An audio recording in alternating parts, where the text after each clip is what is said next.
Hello my friends, welcome to a brand new video. My name is Shiva Kailash Shambho. I'm joined with Shalini Patel, and today we're here talking about Kailash. In fact, we just finished our journey of Kailash. We came back to Kathmandu just a few hours ago. I've earned this plaque as well as all of the other yatris that have come along with me. And just briefly want to tell you how I got to this place and how I managed to go to this yatra. Many months ago, I met this man from New Zealand, a yogi, Yogi Bishwanath, and I went to his ashram and I stayed with him. And someone that I knew alongside him introduced me to Shalini. His name is Bimbisara Desh. So he deserves recognition because without him, I wouldn't be able to come here. And he recommended that I contacted Shalini. And in fact, the first moment that I spoke with Shalini, I didn't see her profile picture, I didn't see her name. I just heard her over the phone, and in the first 2-3 minutes I knew exactly this is the right person to go with. I trust her fully because she's imbibed the essence of Kailash, and I knew I'd feel safe. I knew I'd be well protected. I knew that the whole thing would be well organized, and exactly it was. So it's been a few days now since we came back, and wow, what an incredible experience. Today I'm going to ask Shalini some questions because she's been to Kailash 17 times. 17 times. That's incredible. So I guess the only question we should start with is, how did you start this whole journey of Kailash? How did you go to Kailash in the first place? And yeah, what was your first time like, and how did you find out about Kailash? All right. In 1996, I don't know, something that when the picture of Kailash, whenever I see this picture, it sort of gets into my heart, and it was pining. I feel that I must get there, I must go there and see what is this. So in 1996, that was my first time that I went to Kailash, and it was different. Kailash was different than what you see now. It was very empty, wilderness, lot of yaks, and we were just a very few of people, a group of us walking to Kailash. It was like that. And then when I came back, I was in England at that time, and I said I must go back again. So I went again after a couple of years, I think, and still, you know, Kailash is always in my mind, and I don't know. Then I said I must take a group of us, a group of people to Kailash, and I did, and then ever since after that I never stopped. I'm taking a group of people to Kailash every year. Then came COVID. There was a stop of, I think we stopped it for about 5 years. Then last year we started again, and it was only few groups went into Kailash. And then this year, Kailash is open to many groups. So yeah, so I will never stop this until I have my last breath. I'll take groups of people to Kailash. And this year was a wonderful group that came with me. Most of them were Australians, and Shiva, Shambho, one of them from Canada. We had a fantastic 16 day of yatra, and we just got back this morning. It was an awesome group. Wow. So going to Kailash for so many years, what has it done to you that made you continuously go year after year? What's so beneficial about it? It's a soul cleansing. Kailash is something very different, a very different yatra. It's not like Char Dham, Badrinath, Kedarnath that in India. Kailash is a yatra that someone who goes there comes back change for the good. it's sort of something like a soul cleansing, and it's sort of it's a moksha, that if you do this yatra, I believe that you get good karma, and certainly you're preparing yourself for your afterbirth, for your moksha. Wow. And it's not easy, my friends, to trek Kailash. It's a very difficult process. At least going around Kailash clockwise, very, very challenging. And do you have anything to say about that, the difficulty level, and who can go to Kailash, or who should go to Kailash? Yes, it is very challenging. Kailash is not like, as I said, like any other yatra. Challenging. What is challenging? Altitude. Altitude, something that it's very difficult to explain what is altitude. When you get there, it's all depend. Shambho, Lord Shivaji's blessing. You do have a short breath. You'll be puffing. You think you're healthy and you can do it, but then it doesn't allow you to walk and things like that. So, and then it gives you lots of headache. But all that can be overcome by Dimox, by taking a small pill. And coming to Kathmandu, staying for 2-3 days, going to Saga, gradually as you climb, it sort of helps you to with the altitude. So there are ways, drinking plenty of water and things like that. And what made you start taking groups of people? Because it's one thing to go by yourself, but totally different thing to organize this for others. What made you? Yes, it has started with some few friends of mine, and then they spreading that Shalini, I've been to Kailash, let's ask her some question.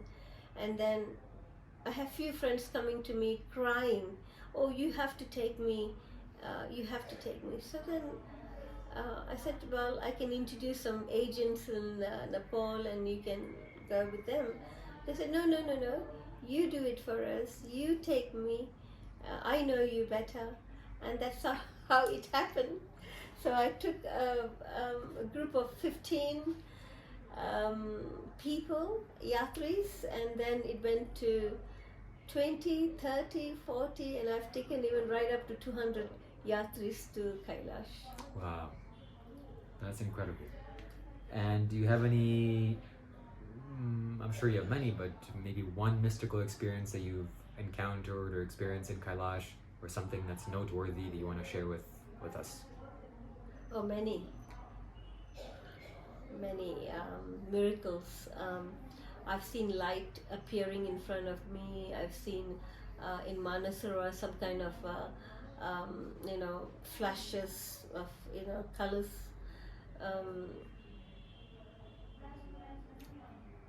I've seen stars moving around in the night, and when I was in an Inakora, south face Inakora once, a strange thing happened to me.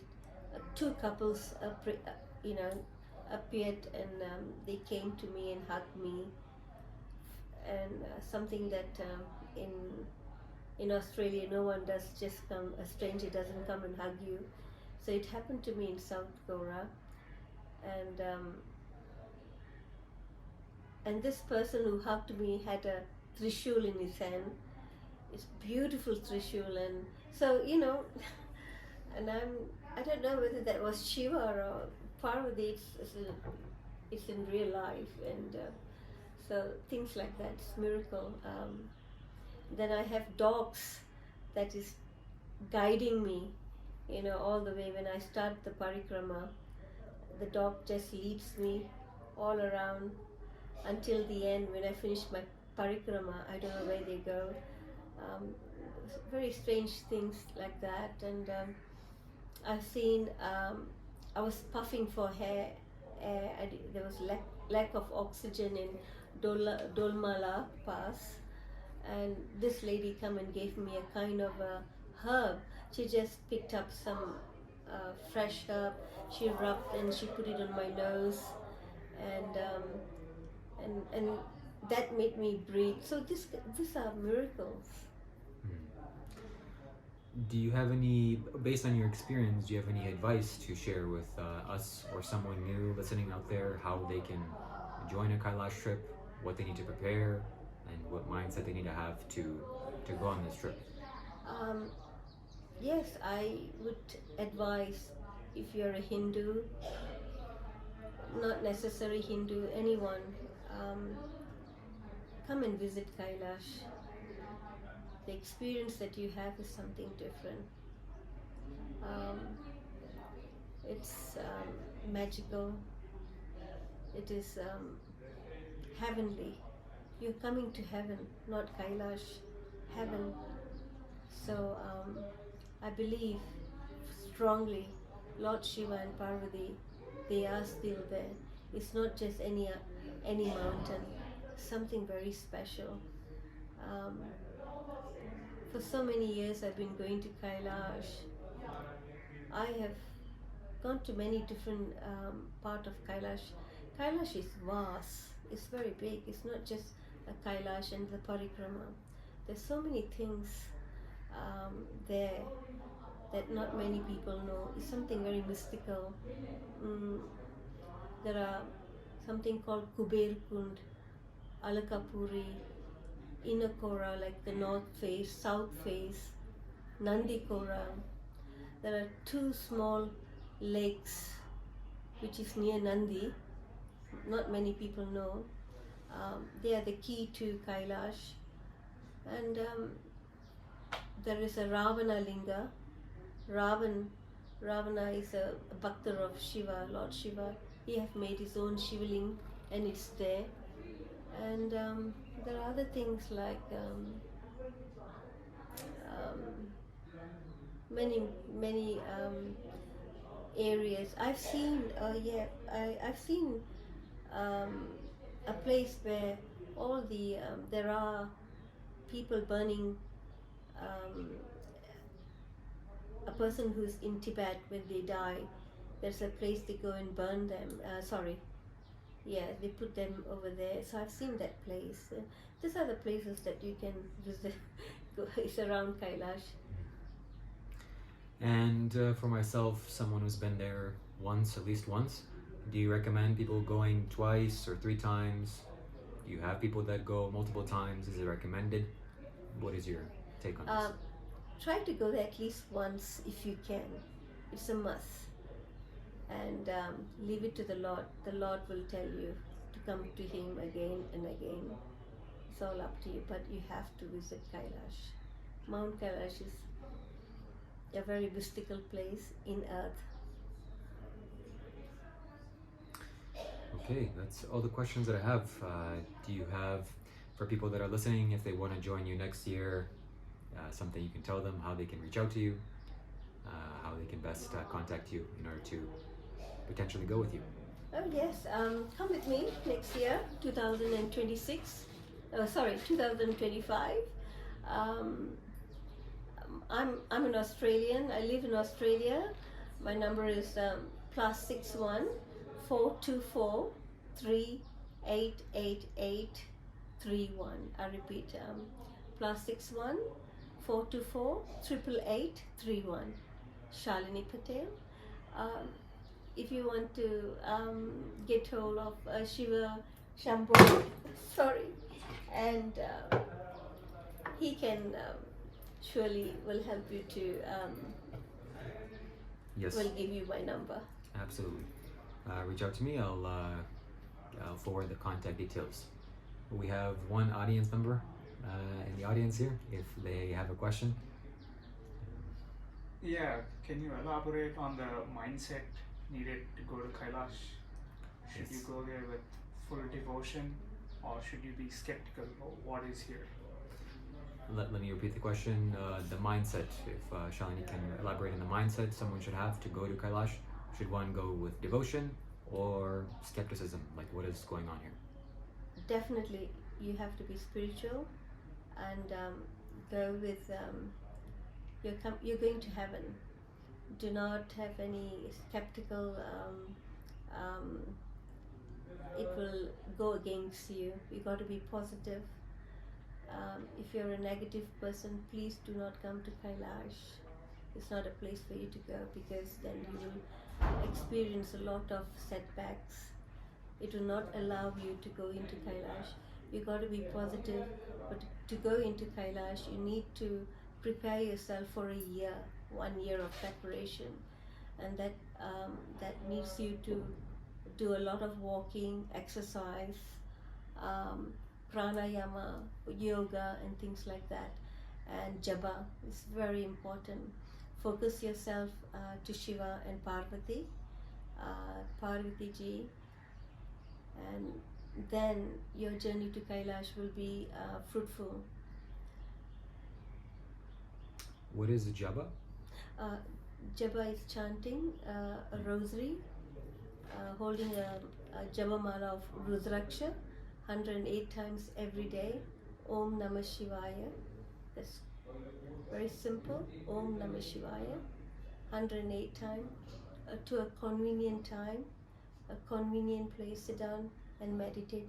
Meditation is very important for a person to go to Kailash. Any other questions? No.